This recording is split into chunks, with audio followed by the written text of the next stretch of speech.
presentation of The Hockey Shop. Source for sports, thehockeyshop.com, on the move. We'll get into that in just a little bit. This is InGoal Radio, the podcast. One of our marquee listeners is on the program today. Looking forward to chatting with Abbie Ives, who catches up with Kevin Woodley in our feature interview.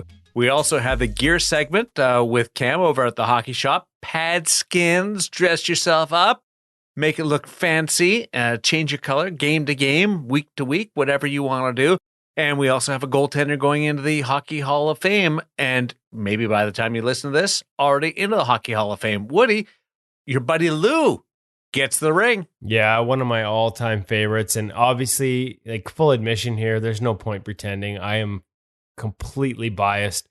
No doubt, first ballot Hall of Famer in my mind. I couldn't believe people were having that argument at any point. I was glad to see him go in. I thought it was, pretty perfect, for lack of a better term. And that's actually exactly how he said it when he was first inducted. And I sent a congratulations text. The message back was not about him, but it was like, how perfect is it that he gets to go in with Daniel and Henrik Sedin as well. So big weekend here for Vancouver Canucks fans. And as somebody, I wouldn't call myself a fan. I'm somebody who covers the team.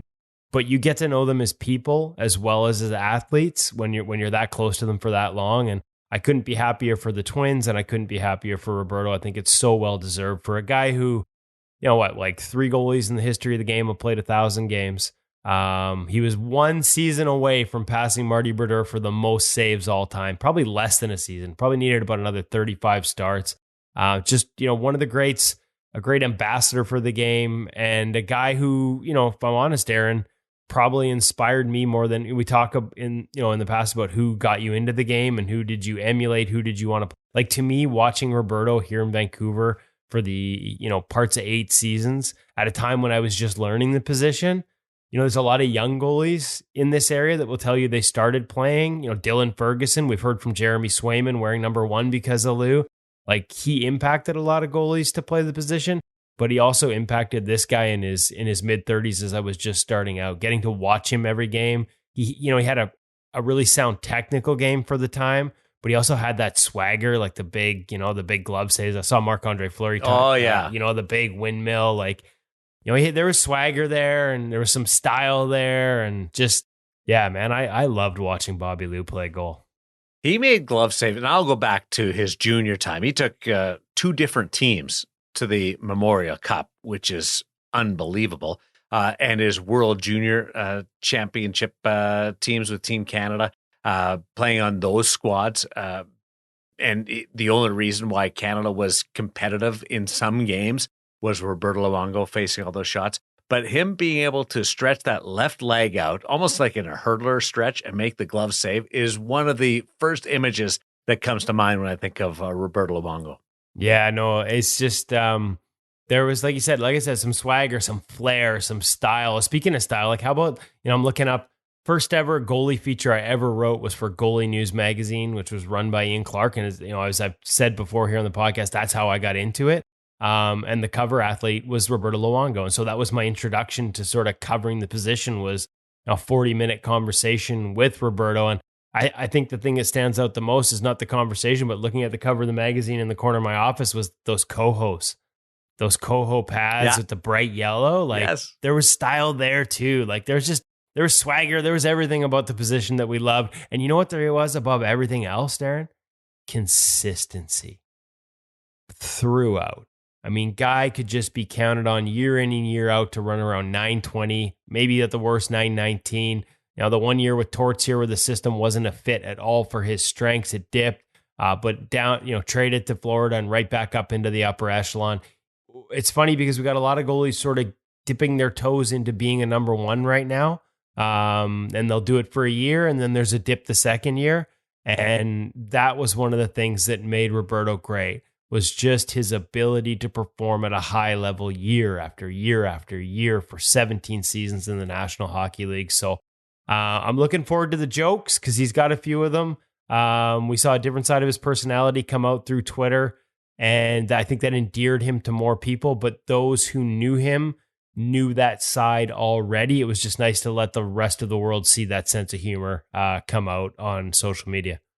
I just want to piggyback on your consistency claim. 919 with the Florida Panthers, 919 with the Vancouver Canucks. And one place he spent 11 years, the other place was 8 years. So same save percentage, like Money in the Bank, that you were getting basically a 920. And then you look, he made 28,409 saves. Yeah, 28,409 saves. And you know what the funny thing is? Like, I was watching that because, again, like Brodeur obviously holds all those records. You're not catching him for wins, not catching him in the games played. But I don't think a lot of people, including Roberto, when I told him this, realized because of all those years, like early Vancouver, man, as Alain Vigneault used to say, it's come on, Lou. Like, that was the plan. And especially those early years in the first stint in Florida, like just, like absolutely blitzed, like just tons of shots. He was really close to catching Marty for the most saves in the history of the game by one goalie. And that's kind of how we're defined, right? By making saves. So I was kind of cheering silently that he would get that record. And not far from it. He's got the gold medal in 2010 as a starter. He was there with Carey in 2014. So 2 Olympic gold medals. Obviously, we got the one jersey hanging behind me here on the office wall. Got to witness that one firsthand as a member of the media and talk to him after, and to see the pride in that moment for him afterwards. The other part about Roberto that I don't think a lot of people realize, and I've written about it a few times, never stopped evolving, right? Like, I'll never forget the year where San Jose in the playoffs really exploited and tried to attack his VH, the old traditional one pad up, one pad down VH. And Roberto, for those who've never met him in person, like, he's a little bow-legged.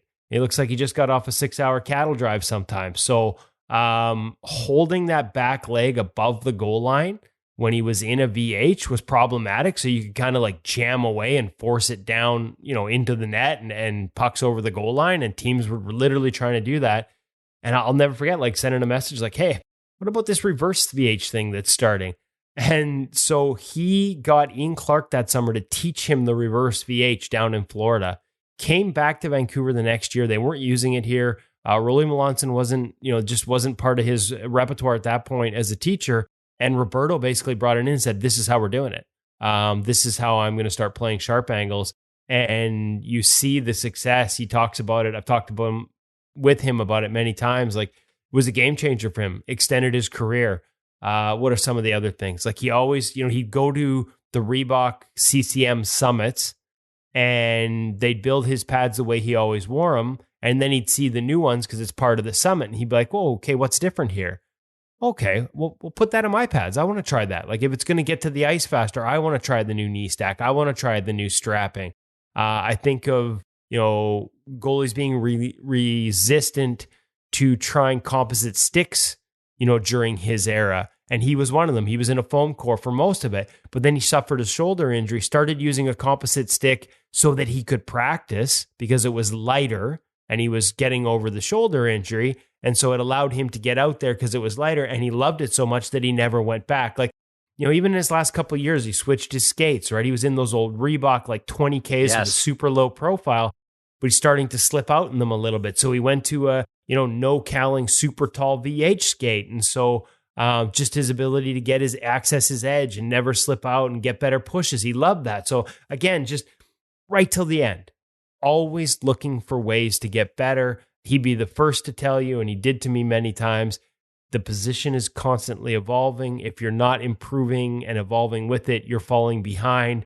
And he really did. I don't think it's a coincidence. Whether it's Marc-Andre Fleury or Roberto, like all the greats, they recognize that they can never rest on their laurels. They have to keep working. And Roberto was certainly, he exemplified that. You mentioned some of his great moments, for sure, Vancouver, and that moment in time being at the other end for the golden goal. The World Junior Championship in Winnipeg that year was one of the great goaltending performances I've ever seen by a guy who didn't claim, ended up on top of the podium. The part, though, that stands out was the World Cup in, I want to say, 2004, where he took over from Martin Brodeur in that tournament. Brodeur got injured in and around the semifinal, quarterfinal, and Lou had to step in, and he was money, man. And that was one of those great proving moments. And 10 years or 6 years later, he wins the Olympic Well, gold medal. and same So same that was situation, cool. right? Like that was Yeah. Marty's job in 2010, and so not just the pressure of a nation in in the building you play in, like your home city, your home rink, even if it's not his hometown, but playing in Vancouver for the Olympics, Yeah. all eyes on you. And oh, by the way, the net's now yours ahead of, a living, breathing, all-time great legend in Marty Brodeur. And the way he handled that pressure, I thought was a big part of that story. I loved his Johnny Canuck mask too. Yeah, that was a good some great artwork. Yeah, yes, he's had a few. You know what? One of my favorite ones is he sort of had a Kurt Ridley one. Like obviously you could never do it the same as Kurt, but he had one like that where he had a lot of good ones. And credit to his painter at the time was Marlene Ross, not somebody who did a ton of masks. Had some select clients, and Roberto was one of them. And yeah, the other one I liked. I liked when he put the gold plate. Like he was one of the early guys to put the gold plate when he went back to Florida the second time to actually have the gold leaf worked into it. I thought those were pretty sharp too. Do you remember his Islander mask? See, predating me now, Darren, in terms of paying that much attention. Walk me through it. Well, remember in the Pink Panther, was that all Florida when he started putting the Pink Panther on the mask regularly? Yeah. That was a little iconic. He only played 24 games for the Islanders. And then do you remember him as a Canuck because you were there all the time? Because he ended up playing more games for the Florida Panthers. I remember him as a Canuck because obviously, like I said, that was when I was getting into covering the position to this degree or trying to. And obviously we built a relationship there. I do think of him though as much as a Panther as I do a Canuck. Like even though I watched him up close and personal here in Vancouver, and walking into that locker room in 2011 after they lost might have been one of the hardest interviews I've ever been a part of. Like just because you feel for the person because you know how close they were, and so that's my first inclination. But like I said, my first interview, he was still in Florida, 03-04, and my mind should have won the Vezina that year. But to that point, the GMs had never given it to a goalie on a team that didn't make the playoffs. They finally broke that sort of tradition with Bobrovsky. I think they should have done it with Roberto in 03-04. The 48 win season he had here in Vancouver, but then also Florida. Like I spent a week with him in Florida, with Robbie Tallis, watching the work they did off the ice. Like I was able to see him there in person and see just how big an impact he had on that team as well as that community. So even though it's my backyard and that's the first instinct, I'm still split. Like I know how much he meant to the Panthers organization as well. And the first ever guest on InGoal Radio, the podcast. In the old car, for sure. Like number one. And we always ask that question, why do you wear number one? His answer was my favorite because number one says it all. I love that answer. Certainly, we talked about swagger. There was a little swagger to that answer. So number one on the InGoal Radio podcast. And, what are we, 193 here? Like we got a special, 200th episode coming up. Wasn't going to bug him heading into the Hall of Fame, but let's see if we can get Roberto to headline our 200th episode here. They're going to be a little celebration in Vancouver before the Panthers come, so I'm planning on cornering him for a little bit of time. Think Danny Sabrin gets a mention at all in the speech? Well, he's already made a few bathroom jokes just when they handed out the rings today. I don't know if you saw that. Somebody asked Daniel Sedin where he was when he got the call, and he said, I was on the bathroom. Roberto said, I can relate. I will never, ever forget that night because I did not travel. I didn't travel with the team. It was in Anaheim. And when Roberto comes out, it doesn't come out in for the overtime, and Sabrin has to play. And I'm getting text messages like crazy from reporters that are covering it going, what could possibly be going on here? And I kid you not, Darren, I remember texting Jason Botchford, the late Jason Botchford, back and saying, have you ever tried to remove the gear just enough to be able to sit on the John? It takes a while. And sure enough, later on, he confirmed that that's exactly what happened. So, hey, Danny Sabrin didn't mind. He turned that little appearance, and let's be honest, he didn't get to play much behind Roberto, but Danny had crafted, built a reputation as well. Like he was a good goalie. But that appearance and the ability for him to go in there for as long as he did and not give one up, as he said to us since then, like probably got a one-way contract after that year out of it because of it. One of the most spectacular moments that you could ever imagine an athlete being put into was that sudden death overtime game in a Stanley Cup playoff contest. So let's get into what we're got for today, and that is the feature interview presented by Sensorina, and a great tie-in with our guest and Sensorina, and also the Hockey Shop, a source for sports, thehockeyshop.com. So much happening right now. Can you imagine the stress level of Cam and company? Yeah, it's high, and yet they've got it under control. So the move is coming, folks. Last day, and I actually feel like I need to head out there just to sort of be there on the last day, is November 14th at the old store in Surrey. Long time that they've been there. They will reopen at the new location in Langley on November 19th, but don't stress. If you need your skates sharpened, get it done before the 14th. But for all your other needs in terms of, you got some accessories you need to buy, or if it's new pads, like whatever it is, you can still buy online at thehockeyshop.com during that move period. And then we cannot wait to show you. The finishing touches won't all be done, but just to give you a glimpse of what the new goalie department at the Hockey Shop is going to be like in Langley, that'll be a part of our gear segment next week. So make sure you look for that. It is stressful. There's a lot of gear to be moved. There's a lot of gear that's going to need to be sold over the next little while. So look for some specials as we head into Black Friday. But I think they've got it under control. Kind of like it's like the duck on the pond, right? Everything looks okay. The feet are moving furiously underneath. That's what it's usually like behind the scenes at the Hockey Shop, because you don't grow to that size and service that many customers in the goalie world, without a little chaos. But it's all about just being calm, letting the play come to you, presenting big, not looking like you're panicking or swimming in there. That's how Cam likes to pretend to play goal. It's how his goal department manages things at the Hockey Shop. And even in the midst of the move, it's how they'll manage things at thehockeyshop.com. Don't fret. You'll be able to get what you need. Just hit them up online during that 3 or 4 day window between closing one and opening the other. Well, I feast on their accessories. Hockey bag, you got dangler, and yes, danglers. I should actually send that to you guys for Christmas, a dangler.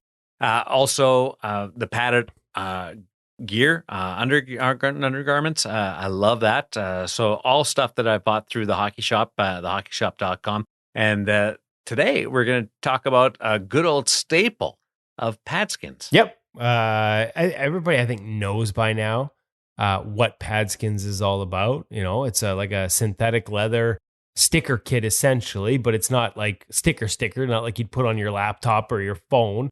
It's like an actual synthetic leather that you stick on your pads to change the color. What I didn't know, Darren, I got to admit, I'm learning things all the time. Beyond all the different colors, they've got different textures. And so it was time for me to get caught up on all the different opportunities and options that you have with PadSkinz that you can get through Cam at the Hockey Shop and thehockeyshop.com.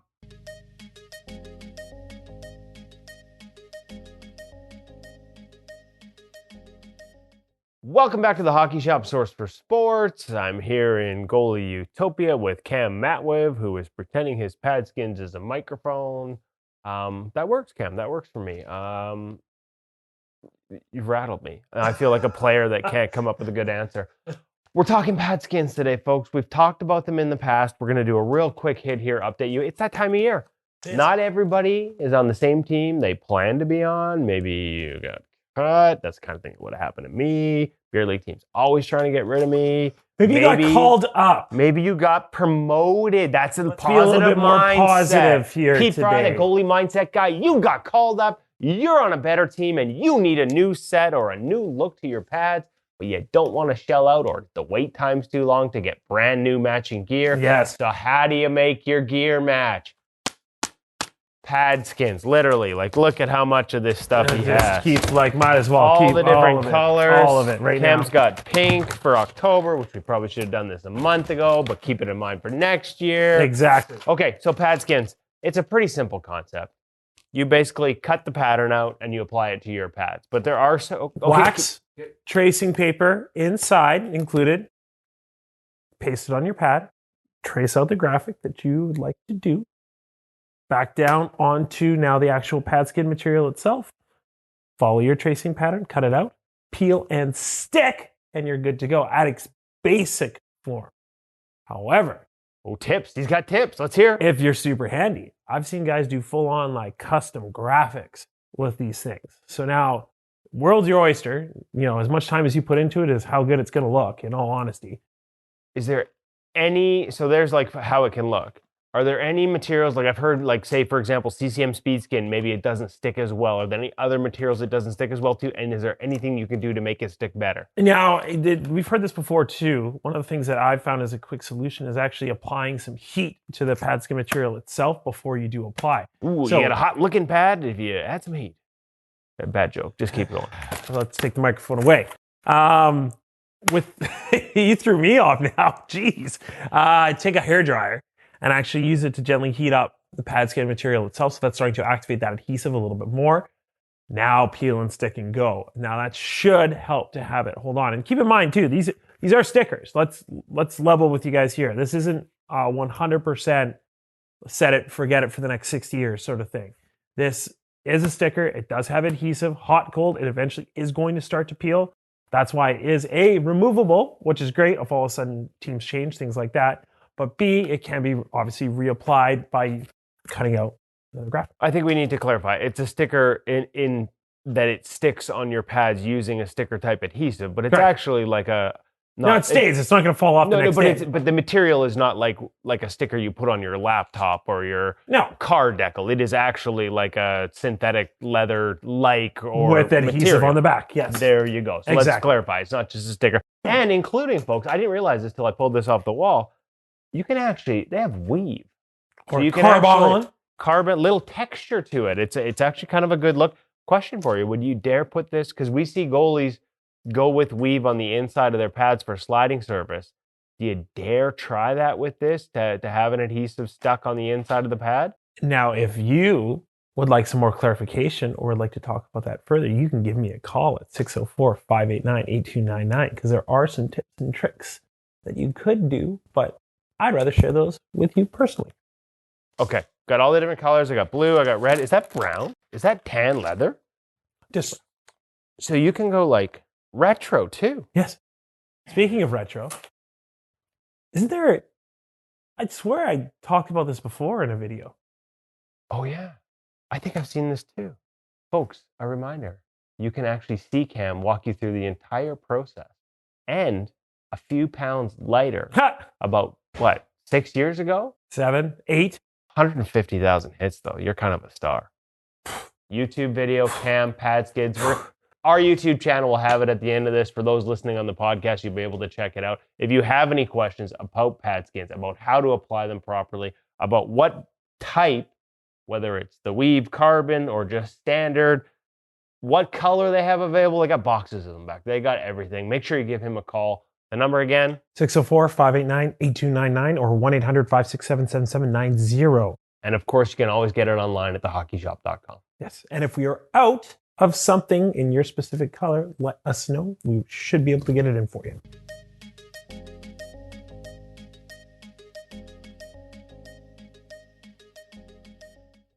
I'm with you. I didn't know there was that texture option with PadSkinz. It makes sense. Like that weave style, they call it carbon. Like it does make sense. Yeah. Not just like, and that's interesting. Like Cam talked about, like, can you pull it off on the inside edge as a sliding material? Because weave slides better. I mean, it's sort of one of the materials that we've seen goalies use in the NHL, but weave, if you use it on the inside edge, also tends to wear out faster. So is this an option to sort of prevent that?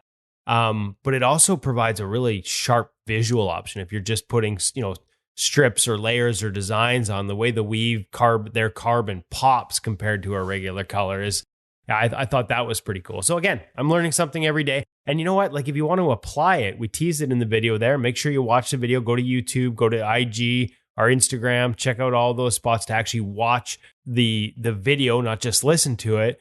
But there's a second video, like young Cam teaching you how to apply PadSkinz.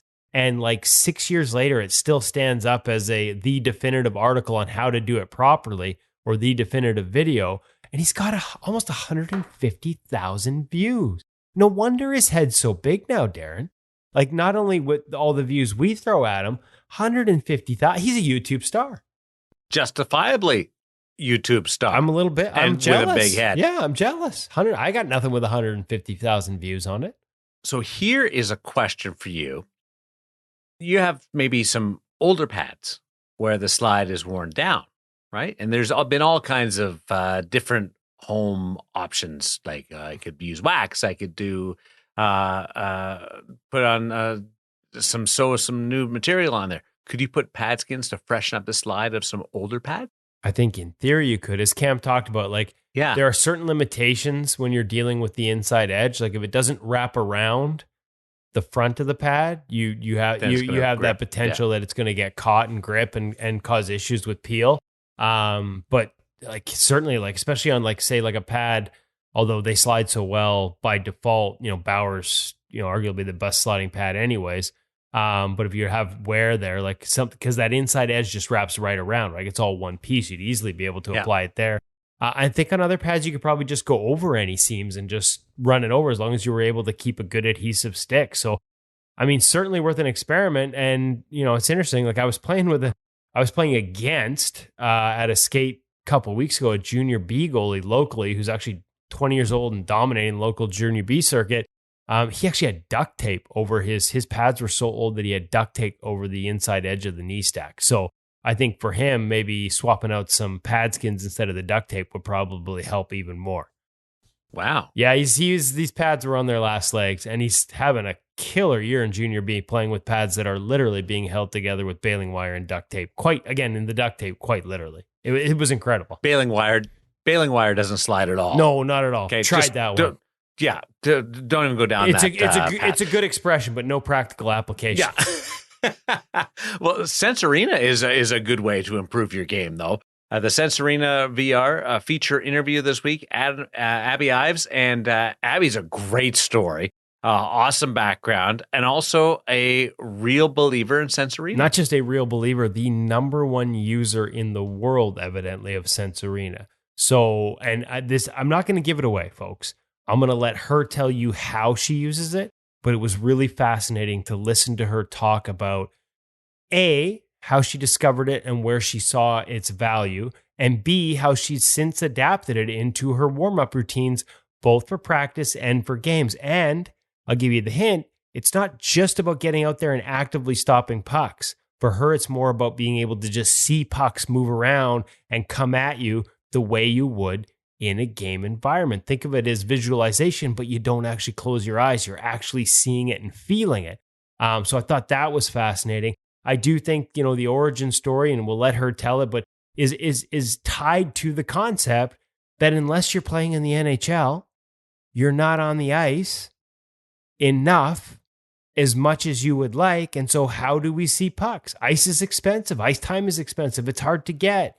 How do we see pucks? How do we move around and make saves and feel pucks and work on our tracking and work on our mechanics? So that's exactly what Sensorina allows you to do. It puts you in a very realistic goaltending environment, whether you're doing drills with the computer shooters or whether you're using pro shooter overlaid video. The puck comes off their stick with the same trajectory, the same spin as it would based on the release in real time. They've masked those pucks exactly in the path they take when they come off the stick, so you can actually learn how to read releases watching it. There's so much value. It's so realistic. And I guess at the end of the day, Darren, don't take my word for it. We're obviously big believers. We've been promoting it for a long time. We've talked to a lot of parents, a lot of young goalies, a lot of NHL goalies that believe in the product. Here's another one. Here's another pro in Abbie Ives who believes in it. So it's not the first thing out of the interview, but make sure you stick around to the end because she gets into exactly why she loves Sensorina and how she uses it. I was going to say on a daily basis. I don't know that I asked her if it is daily, but I certainly get the sense if it's not far from it. From the Connecticut Whale of the PHF, Abbie Ives on InGoal Radio, the podcast.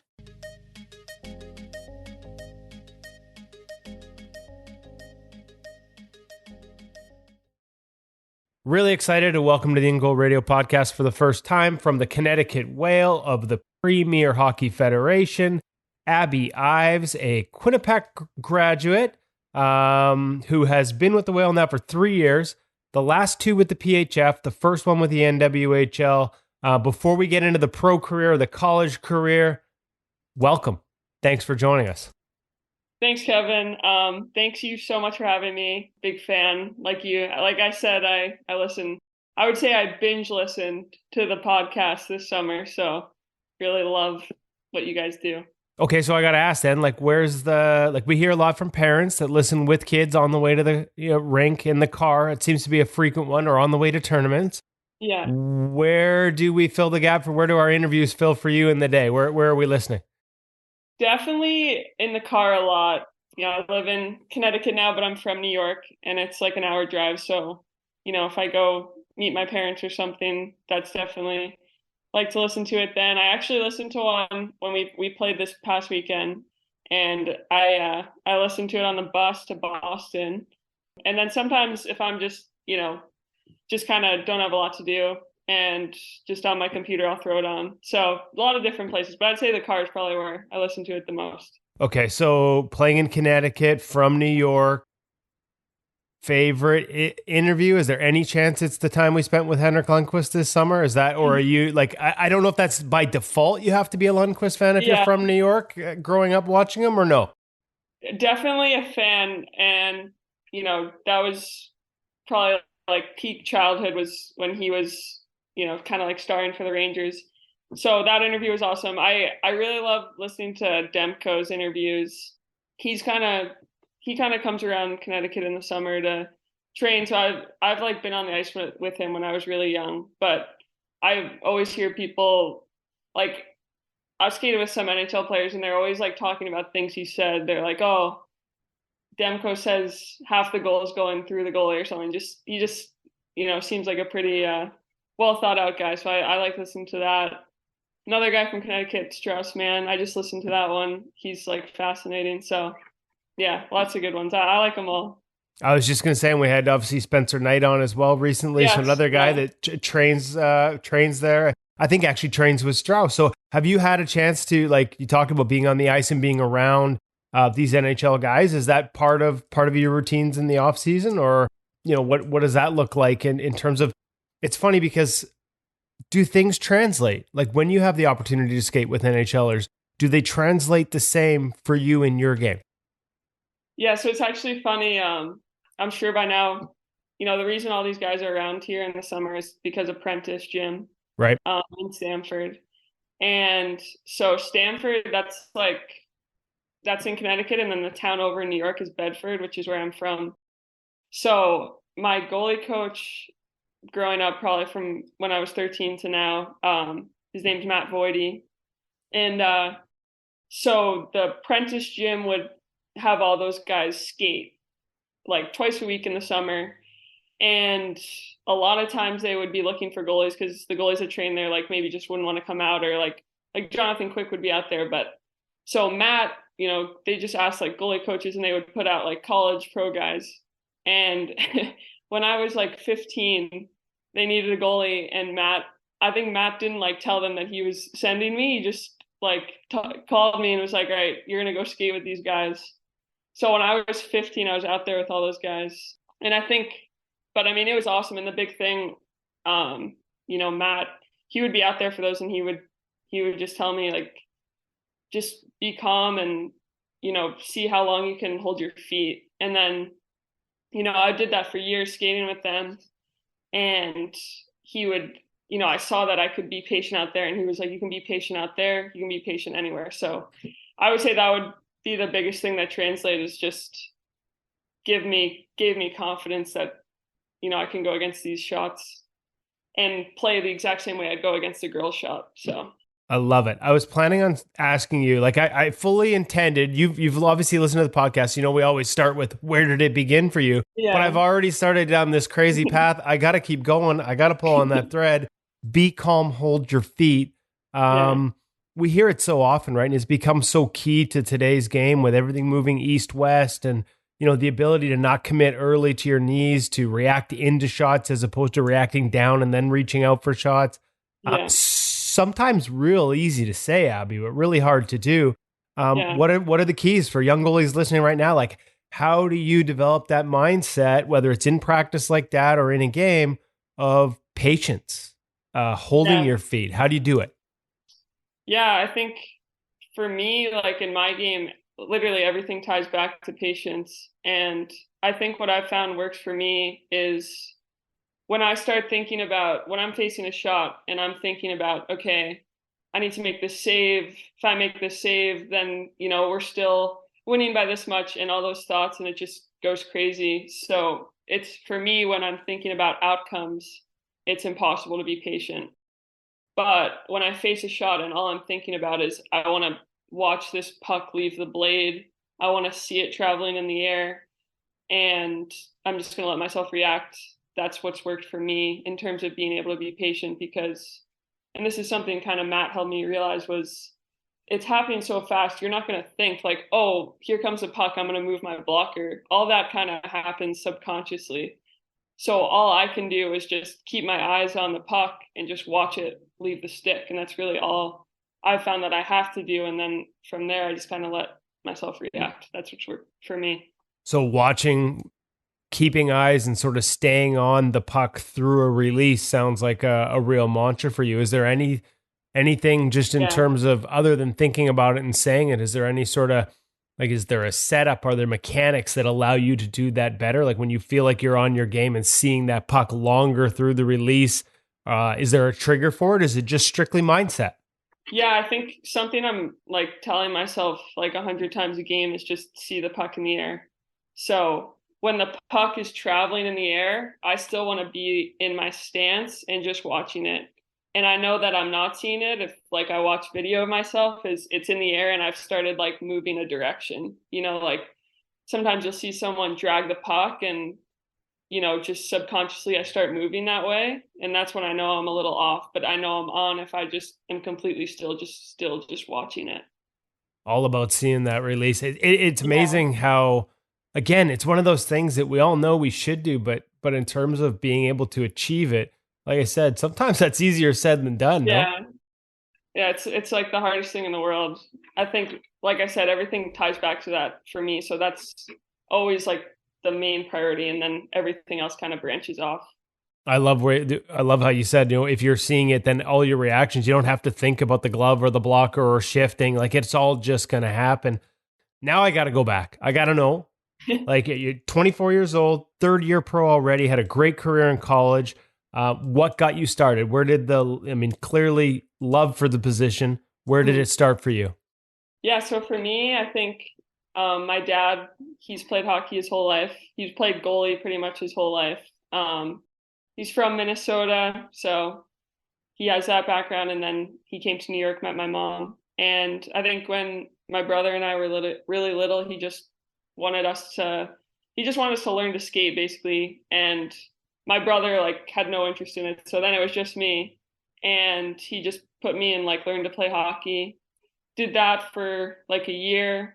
And then I'd say when I was like 6, I was going to play house league. And I just remember being on vacation. I was like begging him to let me play goalie, because I had seen like pictures of him playing goalie with like all the old leather gear. And I think it was the gear that really, I just wanted the gear.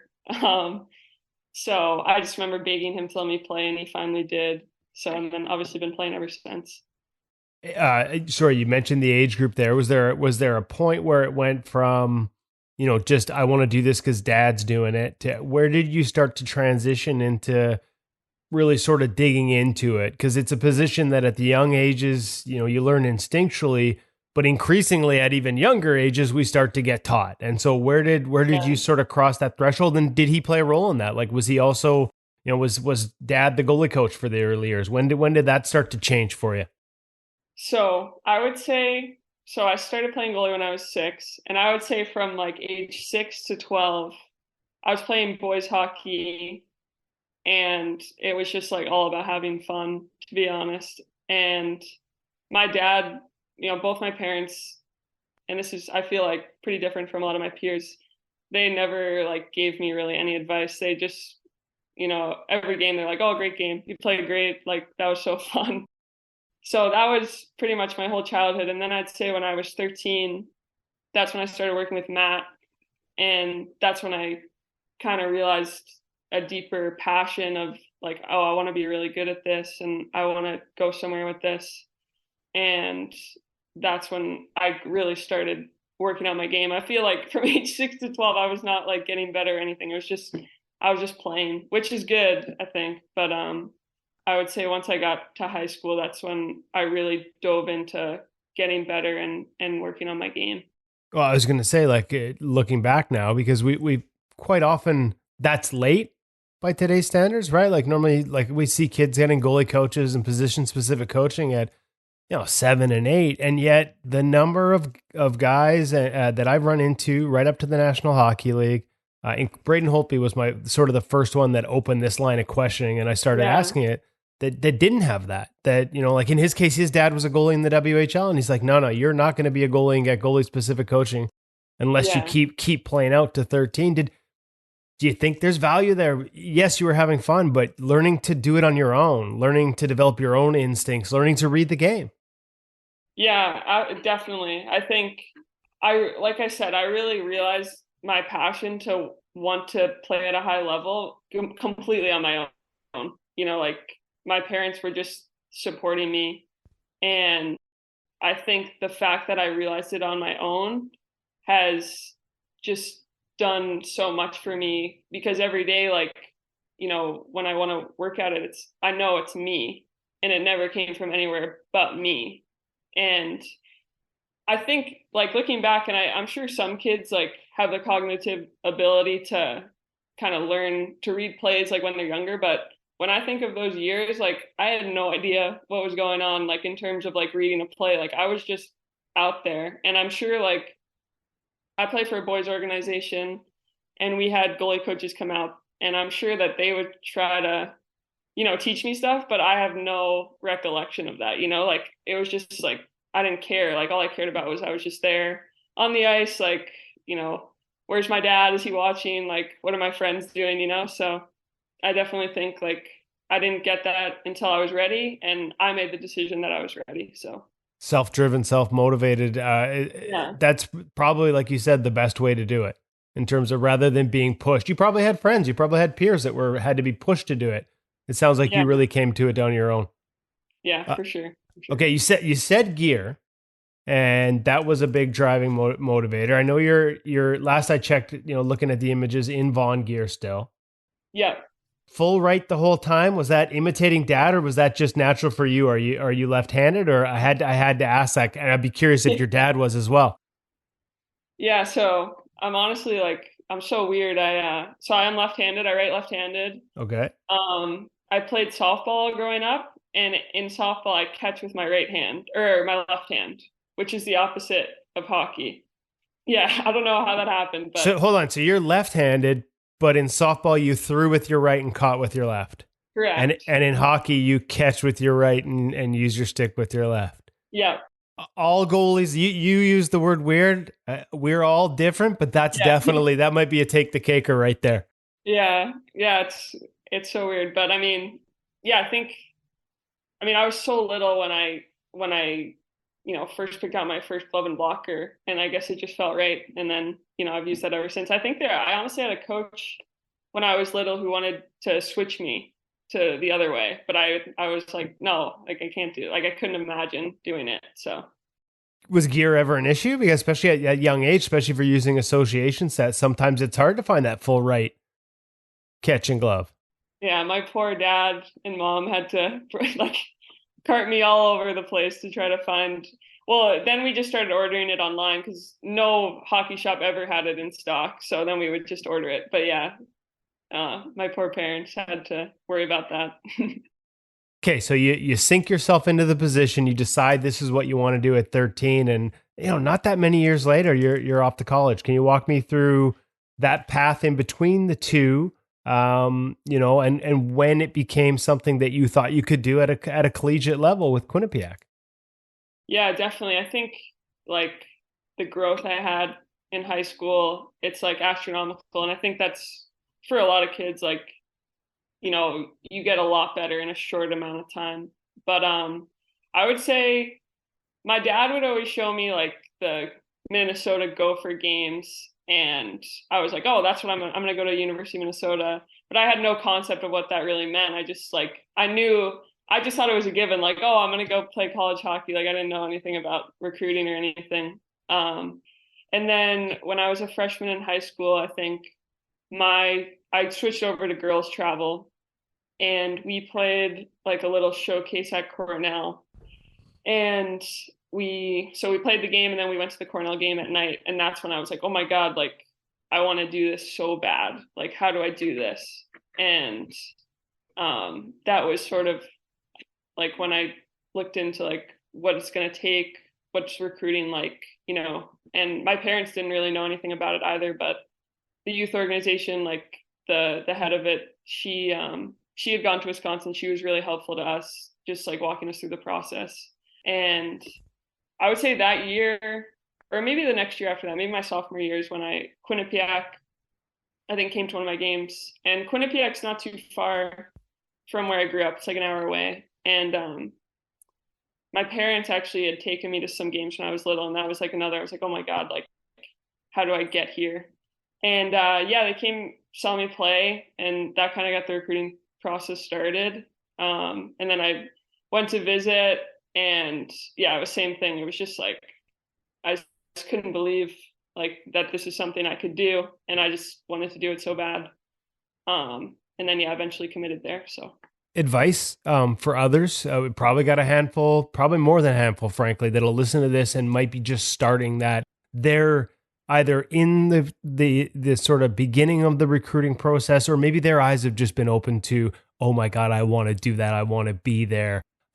You said you had someone help you and your family through that. Is there any advice you can pass along? What's the process like? What's the mindset you need to sort of manage not just the process, but the expectations and matching that with your desire without getting overwhelmed by them? yeah, I mean, I would say the big thing, and the big thing I say to people that ask me about this is, you know, I think parents and kids spend so much time like worrying about how to get recruited, where like the most powerful thing you can do is just get better on the ice. And I think that's kind of what I did. Like I said, my parents, like we were not, you know, we didn't have all these connections. Like there was no simple way to do it. And I was just like, I want this so bad. And that's when I started skating all the time. Like I was on the ice all the time in high school, and I just got so much better. And it wasn't like I wasn't this top recruit in the nation or anything like that. And I knew like I wasn't going to get looks from all these like Minnesota, Wisconsin, but I knew that if I got my game to a place, then I would get a spot, and I would put myself in a position to play when I got there. So I kind of just focused on getting better, and then let everything else kind of just take care of itself. Okay, so interesting to hear you say skating all the time. I think every young goalie wants drills and dynamic and pucks and shot. I'm sure there was some of that, but when you say skating all the time, was it legitimately like how big is skating in terms of, we talk about patience? In order to be patient on your edges, you got to be there, be set, be square early. My guess, without having run this by you before, is when you say skating all the time, you really meant skating all the time. Yeah, absolutely. It's huge. And it's still something that like I'll do it every day till I'm done playing, is just working on movement and edge work.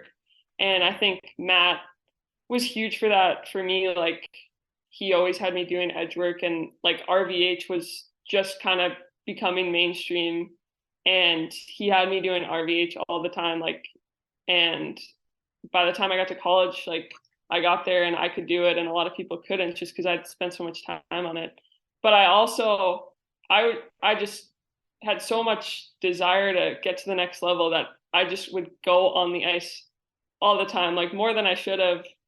I just have my dad drop me off at the rink, and I would get on, like if there was a skills coach with like a bunch of players, I'd get in for that. Like I'd go do a lesson with Matt. I told you my dad, he played goalie and he had some men's league. My dad would be like, I'm not going tonight. I go to the men's league. I go play in the men's league. So I just, and that I don't do that anymore. Obviously, like I skate a lot less, but I was on the ice all the time. And I honestly, I wasn't like too smart about it. I just wanted to get better and I didn't know how else to do it except for just being on the ice all the time. So I love it. We've heard these stories before. You've probably heard a few of them, right? Whether it's Connor Hellebuck heading to his first NAHL skate and going to public drop-in, Eric Comrie going to public skates in California, just skate, skate, skate. You mentioned edge work, and I think there are probably some people that will hear that and they'll think crease movement patterns, T-pushes, shuffles, and you talk about reverse and being good at the reverse. And there are probably even some goalies, young goalies or parents that are like, oh, what's she talking about edge work? They think of the reverse as maybe not a skating position, not an edge work position. Help them bridge that gap. How is edge work related to the RVH for you?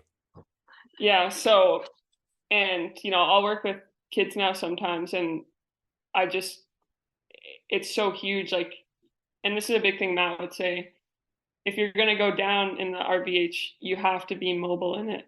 And you can't be mobile unless you're able to hinge on your post. Like you constantly have to be hinging. So before we would go onto the post to do the RVH, he would put me on the blue line and I would just go stay along the blue line. First I'd do edges on my feet. So just like C-cuts, C-cut shuffle. And then I'd go into my butterfly, do edge work there. So turning myself around in my butterfly, forward, backward, and just kind of getting that hinge pattern down. And then we would do it on the post. And I just did it so many times. And now I feel, and I still do it literally every day. And it's all about, you're going to find yourself in that position in a game where you're on that post and you need to be able to move the same way you would on your feet. So, keys, because this is one I've asked of different people over the years. And this is normally one reserved when we can get on the ice and have you show us. So I'm going to ask you we're going to try and do this somehow over audio. But when you talk about that hinge and that back edge is so important to a good reverse, I think that gets lost. I think a lot of goalies, frankly, right up to the NHL, they'll lose that. They'll just disengage that edge and have it, get lost inside the net a little bit. The keys to being able to sort of hinge in and out, like out, is it heels, in, is it toe? Like, how do you navigate that edge, Abbie, and have that control? And have that ability to move so well in and out? Yeah, so Matt always called it your anchor leg. Yep. Your anchor leg needs to be in, and even now, before I practice, before I have a game, and I'm just kind of going over my plan when the puck's below the goal line, I always remind myself your anchor leg needs to be in because it's so easy for it to kind of just hang there. And what I notice is anytime I get beat on one of those plays and I just don't move well, it's because my anchor leg wasn't like in the ice. So that's the first key for me, is just make sure it's in there, make sure it's activated, ready to go.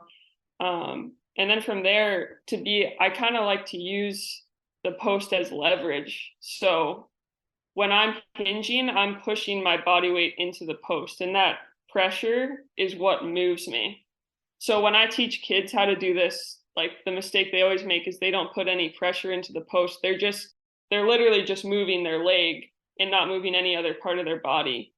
But what I try to teach them is you need that pressure and that force to make everything move together. And then that's how you can kind of change your squareness, I guess, from, if you're facing a shot in the reverse, or if now you're going to go bump to the other post.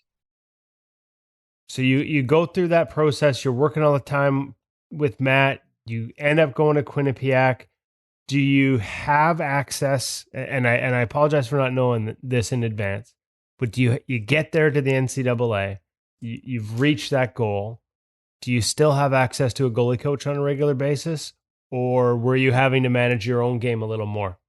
Yeah, no, I was really fortunate, and this person has also been really influential in my career. We had her name's Amanda Mazzotta. She's an assistant at Quinnipiac, and she was a goalie for Cornell, really good college hockey goalie. and she still does a lot of goalie coaching for Team Canada. So I was just like luckiest person in the world, and that she was on staff, and she's just an awesome person. So yeah, I went straight, and her and Matt like would communicate about me. So I was just really lucky. It was a great situation. And I would say the big thing I got from her is she kind of showed me how to be a goalie on a team where it was like, I don't know how to put this, like not organized, but when I was in high school, and for a lot of girls, like when we play high school, we're not on like a junior team, like the stakes are low, like I was just kind of playing, like I was playing high school hockey, and then you jump straight to college where your coach is like, this is their career, winning matters. So all of a sudden, like rebound control became really important for me. And Maz sort of bridged that gap for me of, okay, like you can still be creative and still, play with a lot of, passion, but this stuff is important too. Like you have to worry about rebound control because it affects how our team does, and, every game matters. So yeah, she was awesome. Okay, so rebound control is funny because people have different thoughts, right? Like it's not always just eating every puck. It's where it's like pool, right? It's the leave on the misses too. Help our audience, help young goalies right now that are listening. How you got better with rebound control, what you consider to be the key points to it, and how, especially since it sounds like you're starting to do some coaching and some teaching. How do you, is it situational? Is it technical? Is it a combination of being able to recognize both? I think for me, like it was just caring about it. And I think for me, I don't do well when I'm thinking about too many other things, or like I said, thinking about outcomes. So what I realized worked for me in terms of just being able to hang on to pucks or even put them exactly where I want to, it ties back to patience. Like the longer I see the shot, the more information I get on it, the more clean my reaction is going to be. And that applies to me getting my stick on the puck, me catching a puck, or just, putting it where I want to. I noticed that I was giving bad rebounds because I just wasn't gathering enough information about the shot, and I was just kind of not caring about what happened after I made contact with it. So I just sort of dialed in my patience a little more, and that's what's been the most helpful for me. I just getting my eyes on it longer. Okay, so actually I wanted to ask this when you were first talking about patience and seeing pucks longer and off the release. Because we've worked with them quite a bit, and they're a sponsor of this segment, so it makes sense to ask it. And I forgot earlier, you use Sensorina a fair bit. If I'm not mistaken, I think Andrew Alberts told me you might be the number one user in terms of how often you use Sensorina. I don't know if it's North America or the world. Has that played a role in your ability to see pucks longer and see releases longer and all these keys and patience that you're talking about that you're now, are on display right into the finals? In the PHF last season? Yeah, 100%. I know.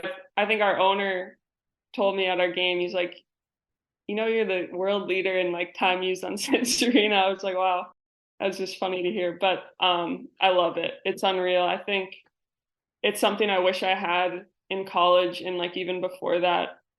Like the example I always use is, so when I was at Quinnipiac, we shared a facility with the basketball team, and like all hours of the day you walk by the basketball court, there's someone out there just taking shots. And me and my teammates were always like, oh, like I wish we could just kind of go on the ice whenever. Like I wish there was just like kind of a low impact way that I could be working on my game all the time. And for hockey, it's just like, oh, I gotta get my gear on. And then the ice, like ice time, it's not a thing where you can just go out. Like someone's got to be there, someone's got to cut the ice and all that. So when I saw Sensorina, I think I saw it last year just on Instagram, and I reached out to our our marketing coordinator. I was like, I'd love to try this. And yeah, since then it's literally just like a daily part of my routine. And it all ties back to the patience in the eyes. And the drill I do every day is just stationary shooting. And I just work on literally just seeing the puck off the blade and then watching it into my hands out front and just getting those extra reps. And then when I go into a game, I'm like, okay, like I just have to see it. I know my reaction is going to be there because I've done it like hundreds and hundreds of times. So I mean, I'll be honest. I knew that. I knew you were using it, and it just I didn't. As soon as you started talking about how well you were seeing the puck, that's when it clued in for me. Do you use it as a warm up activity on a game day as well? Is that part of this routine for you? yeah, definitely. I think I'm at a point now where my warm up for my practice is the same as the game because I'm really just trying to practice like I play. And the more I go down that road, I'm like, okay, well, why don't I just make if I'm gonna practice like I play, I'm just gonna make the routine the same. So yeah, I use it for warm up, for practice, for game. I just every single day it's the same thing. So stationary shooting. To start, I don't even face any shots. I just click the different situations. So I'll start with just one where someone enters the zone, walks across the middle, takes a shot. I won't even try to stop it. I just watch it and I just go over what my plan is for that situation. And then I go through point shot situation, below the goal line, in zone, wall play, and then rush plays. And I don't even try to make a save. I just watch it happen and just go over what my plan's going to be. And then after that, I'll do the stationary shooting. I do 2 minutes each spot, and then that's it. So it really isn't even about necessarily grooving your reactions in a lot of that. It's just about being able to, almost like visualization, except more realistic, being able to put yourself in the crease and focus on watching the puck move around the way you would in a game. Exactly. It's like visualization, but so much easier. I love it. I love it. So, I mean, I asked you the question about Quinnipiac career. There ends. You move on from school. Was pro hockey always something that you had in mind? Walk me through that decision, that transition, and how it's changed from the 1 year when it was the NWHL to now the PHF, and some of the exposure that you're getting through ESPN and some of the partnerships there. How are you seeing things improve on that side? Yeah, so I think when I was in college, like I've always had this passion where I'm like, I want to do this forever. And, we have the men's team there at Quinnipiac, and I was watching guys that I came in with and they're signing NHL contracts. And I just remember me and my teammates being like, it's like heartbreaking. Like there's this guy, he's doing the same thing that you're doing, and there's so much opportunity for him. And then our opportunity, we just like didn't know what it was going to be, because when I was a junior in college, that's when a lot of Olympians left the then NWHL. So it was just like, we just didn't know what was going on. And then my senior year at Quinnipiac is when everyone, right after our season ended, we got sent home for COVID. And I was really just like, I just don't know what's next. Like, I don't know what this looks like. And at that time, there's still like Olympians weren't really in the league, and, the salary cap was pretty low. And I think it was Matt just kind of called me and was like, you should play for the NWHL next year. Like, you need to play games, and you just kind of have to have faith that it's going to get better. So that's what I did. And honestly, I'm so like happy I did that. We didn't play a lot of games my first year because of COVID, but, last year was a good year. And then this year is like, the league made a big investment, and, a lot of me and my teammates are able to make a living off of playing. So I just feel really fortunate because, so many girls that came before me just had to kind of quit hockey after college. And I feel like my generation's the first that there's so much more opportunity. So I just feel really lucky right now to be playing. And, we have a good team, and there's a lot of really good players in the league right now. So it's been good. So I'm really grateful. And heck of a season last year. You guys play all the way to the final. I think you were, I was going to say, sorry, an All-Star Showcase, Goalie of the Year nomination. Like, as your game just continued to grow, and that was the other question I was going to ask. Like, you were lucky at Quinnipiac. You said you had a goalie coach. Is it Matt still? Like, do you work privately with him, or do you have somebody that comes in and helps with the team environment as well? Yeah, so Matt he's coaching at the Danbury Hat-Tricks Null team right now. And the Whale, so we actually just hired someone on staff who's awesome. His name is also Matt, actually. Matt Machino. He is part of Pro Crease. You might have heard of Jared Wayman runs Pro Crease. Jared Wayman, and I know Jared probably through Spencer and some Connecticut connections there as well, for sure. So, I mean, some support for the position. I mean, that was one of the things that I'd heard in the early years of what NWHL, and we still hear on the on the other side with the PWHPA, like, you know, you're on your own in terms of goalie coaching. It sounds like you've got some support starting there in the PHF, and that's excellent. Yeah, it's awesome. I think, you know, credit goes to our head coach Colton Orr and our owner Tobin Kelly. I think, like, when I was talking to them last spring, Colton was like, "We really want to get a goalie coach on staff," and I was like, "That would be awesome." And you know, so Matt's been here, and it's just like I feel like a real pro now. Like, you know, I live right near the rink, and I have access to Matt. Like, and he comes works with me, so it's been awesome. And so I'm really happy to have him and just, you know, have someone to kind of look at my video again and be able to work with me. You mentioned doing a little bit of coaching yourself. That's something that we've talked to, you know, some of the other, being able to do it as a living, but still your expertise as a goalie to supplement the living within the league with some coaching and some teaching. Is that a side you've started to explore as well? Yeah, definitely. I think I just kind of got right into it after COVID because, like, I'm always at the rink and I was always getting on the ice, and there's actually a rink right near Quinnipiac, and I was skating there. So I got sent home for COVID from college, and then I was like, I wonder if, like, anyone's on the ice. So I texted the guy, Billy, who runs this rink in North Haven. I was like, "Hey, you, like, got on the ice?" And he's like, "Be there tomorrow, 9 a.m. So I was just skating there, and then he does a lot of youth coaching. So that's kind of how I got into it, just helping him out. And yeah, I still do it with just, and like I said, I'm kind of from this area, so it's really awesome to be able to work with kids that, you know, they're kind of from the same town as me and stuff. And, like, even, you know, it's nice to just have a little extra money, but right now it's just nice to feel like, because being a pro athlete, I feel like it's very self-serving. I mean, I love it, but it's nice to do something where I feel like I'm actually helping other people and contributing. So I love it. I love working with the kids and the little goalies. So definitely be doing that. The next generation. Now we've talked to some people. Once you start that coaching side, you start to realize some things about your own game too. Like, can there be a benefit?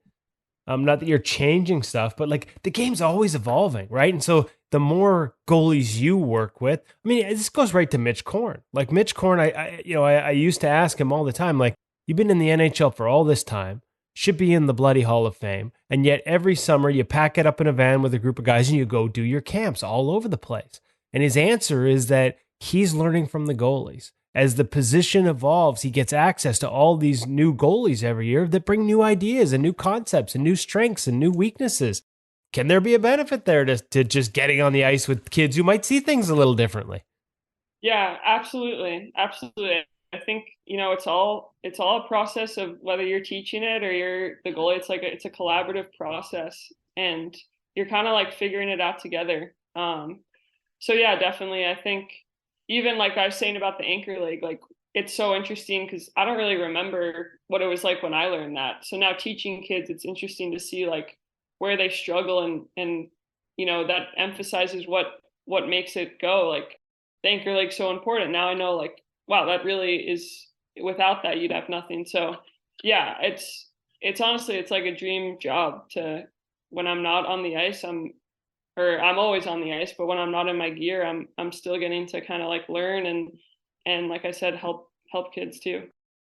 Awesome stuff. Abbie, this is, I didn't ask you how much time you had, but man, I've taken up a lot of it. I obviously, like you said, you listen to the podcast, so you know I'm kind of brutal for this. You probably expected it. But I've just enjoyed this so much. I've learned a lot. I know our listeners will have learned a lot. Thank you so much for taking the time to sort of share with us the journey you've been on. Continued success with the Whale and with the PHF. Just thank you. Thank you so much for all the time today. Yeah, of course, Kevin. Thank you so much. I love the podcast, as you know, and, you know, I could talk about this stuff all day. So, you know, pleasure's mine. Well, we're setting you up with an InGoal premium membership here as soon as we get off. And after listening to you talk about skating and all the mechanics of it, I have to find a way. We threatened to get out to see Strauss last summer. And now it's a trip that has to be to see two people because I want to see you on the ice skating so you can help us teach more of that next generation at InGoalMag.com. So thank you so much. I can't wait, like I said, to catch up again, hopefully in person and on the ice. Yeah, for sure. That'd be awesome. That'd be awesome.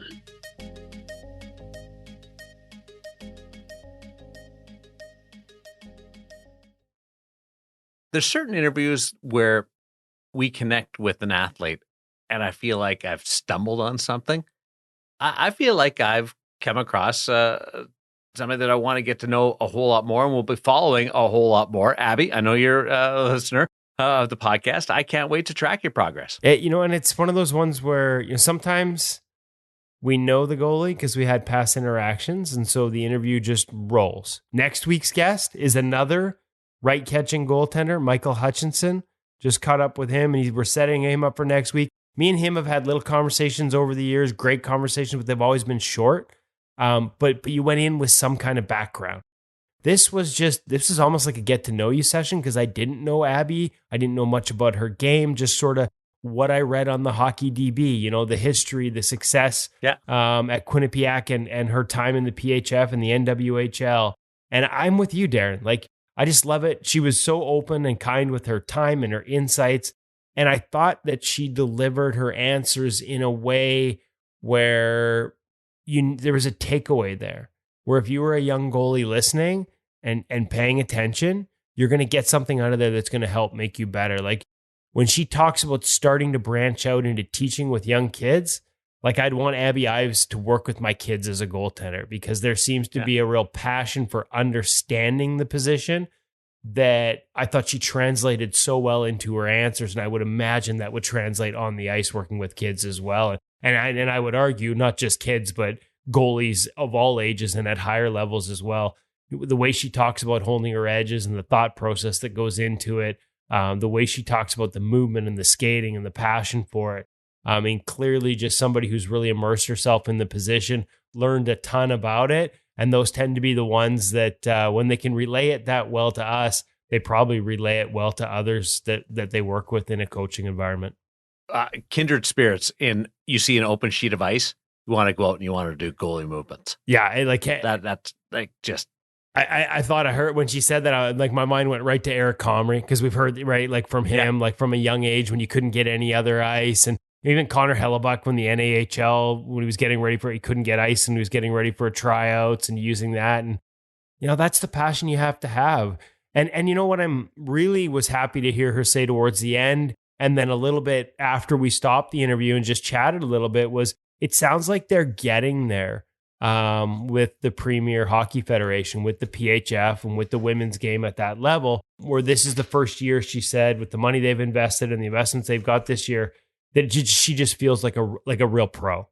They're practicing, Monday to Friday, Monday, Tuesday, Wednesday, Thursday are sort of team practice. Then Friday, she's got a dedicated goalie session. They've committed the resources to bring a goalie coach in. So that, just so many positives there. And as she said, coming out of college at a good time for it, as this growth happens. And hopefully those are opportunities that everyone that follows in her footsteps, her skate stride, so to speak, just continues to see more and more of those opportunities. So some real positives there with the Connecticut Whale. And, like you said, I'm with you, Darren, a goalie that I can't wait to follow more in the future. And hopefully, as I said to her afterwards, see if we can get her sharing some of these thoughts on video so we can add some content at InGoal Premium with Abbie Ives as the instructor. Taking dad starts too back in the day. Love it. I wish I had a kid that would take my starts because I'm getting too old to stay up for these late night beer leagues. 8 o'clock games, would that not be awesome? An 8 o'clock game. Oh man, don't get me started. I feel like it's 10 o'clock now. I know. I get the 9:50 and I feel like we get the 9:50 and we're early. That's a real bonus. That's the byproduct of growing the game and not enough ice time. We love the fact that the rinks are packed. It just forces us old guys to stay up later. This is a great episode talking about Lou and meeting Abbie. and revisiting an old friend in PadSkins. What's going on around InGoal? We continued and wrapped up the Carey Price sort of legacy of Carey Price series. That was a fun one, 4-parter. Just getting the sort of perspective of goalies who grew up admiring him and then later had exposure to him, whether it's Carter Hart playing against him and some of the lessons learned and conversations he was able to have, the way that Carey inspired him as a young goalie, and how at times he lost himself trying to be too much like Carey Price. To a conversation with Eric Comrie, who got to skate with Carey in Tri-City during a lockout as a junior. Again, another guy who, as soon as he saw Carey Price play, was like, how is he so much better than everyone else? And how do I do that? And then he realized in person that he think it was a lot to do with Carey's natural personality. The calmness he brought to the ice was an extension of who he was as a person. Talking with Casey DeSmith, the impact Carey had, obviously Hart and Comrie, two Canadian kids, but that impact crossed the border. Whether it was doing up the pads the same way, the way he handled the puck, like all kinds of, inspiring elements. And then we wrapped it up with Jake Allen and some of his peers, like guys that were actually older than Carey, but still admired the way he moved and skated and wanted to play like him. So, the funny thing is they all said they hope he plays again. But I think when Carey met with the media a couple of weeks ago, he seemed realistic about needing a medical miracle for that to happen. So we hope this tribute was premature, but it just felt like the right time to do it. We'd had these conversations and, I think there was value in each of them. There's actually takeaways and lessons learned from others that had gotten to learn lessons from being around him. And so hopefully that came across in the series as well. And as we expanded it, not just lessons from watching Carey, but lessons, Comrie's was different from Hart's, right? And so just give you a glimpse of a goalie who may or may not be done. We hope not, but if he is, his legacy will be felt in the National Hockey League for years and years to come. As you went through that list, and it was a great series, loved that journey. But Eric Comrie's been great so far. Jake Allen's been outstanding, and Montreal's got some really good goaltending going with Sam and Jake. So fun to watch them do their thing. As they are playing on teams trying to take that next step, or at least buy some time for the forwards who are on the younger end to find their footing a little bit. But Comrie, I could just watch Comrie all day. Yeah, I know he's been really good, and it's interesting too because at the start of the season, the raw numbers were off the charts, like 930. Now those have dropped, but the adjusted numbers haven't. Eric Comrie right now is playing behind. I don't want to say the worst because that they're obviously missing some key guys on defense. He's playing behind the most difficult defensive environment in the National Hockey League right now. His expected save percentage is down around, it's in the 850s. I'm not sure if it's 859 or if it's dropped even below then. Really tough environment as they battle through some defensive injuries, and he's still outperforming it. So you see the raw numbers come down and people are like, oh, the start isn't there. The truth is Eric Comrie is still standing on his head and playing brilliantly for the Sabres. He's just being asked to do a lot more than anybody should as they wait for some of their defensemen to get healthy. Love what you do every week on InGoalMag.com. Also want to mention outstanding article on the Bauer Connect skates over at NHL.com, which you also write for. We don't give you enough credit and mentions for that, but I still find it cool when I see your byline on NHL.com, whether it's a Canucks game or in this case, exposing the new skates to the world for the first time. Yeah, I know. It's funny because at InGoal, like we've had articles about Connect and we did the full review, and Charlie Lindgren was a big part of both. But for my goalie column, which runs bi-weekly now on NHL.com, it's like this one kind of got put off a couple times. Like I had it queued up for the first article of the season, and I'm actually glad I did. We held it off for a couple different reasons, and then actually Carey's presser and tribute to him was another one. We held it off for another couple of weeks, and in that time, the increase in guys wearing it has been remarkable to me. Like Semyon Varlamov throwing it into a game for the first time the other day, and then talking to Corey Schneider the next day, and Corey's like, yeah, I texted him. I'm like, did I see you in the skates we were talking about in the preseason that I'm wearing? And he's like, yes, I have questions. Call me tomorrow. Like guys are adding this to their, to their gear mid-season. Yaroslav Halak told me And there's a guy 17 years in the league, 37 years old. Do you expect him to switch gear? And he's finicky with his gear. Like, he's very particular. And he actually told me he wanted to get out of them. Like, simply because he hated the white or the white holders. He always has black holders on his custom-made skates. And he wanted black holders, but Bauer doesn't make them. They only make white. So he's like, I can't do white. I want black. But he couldn't switch back.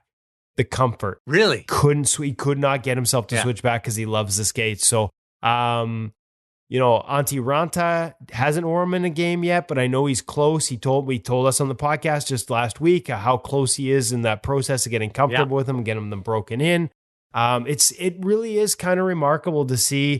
And I guess for NHL.com, a different audience, right? Like, those in the goalie world know that this is going on, but in the mainstream hockey world, you can't really see those skates under the pads, and nobody's really looking for them to sort of expose. Like, hopefully it opened a lot of eyes. Like, you just see the little neon, right? The line. Well, and a lot of guys, they're just wearing the blacked out ones because they don't want to make a big show of it. Like Yuri Patera with Henderson Golden or Silver Knights, he's got the blacked out one. So I don't know. Hopefully, like, the non-goalie crowd had their eyes open. Like, oh my God, these guys are wearing essentially ski boots under their pads. Ski boots. So it was a fun one to write, and it was interesting to me how many guys got back to me right away. Like Nedeljkovic right away just told me what he liked about him, texted me back right away. Thomas Greiss texted me back. And it's funny, a lot of guys chirp them about it until it comes time to get ready to go on the ice.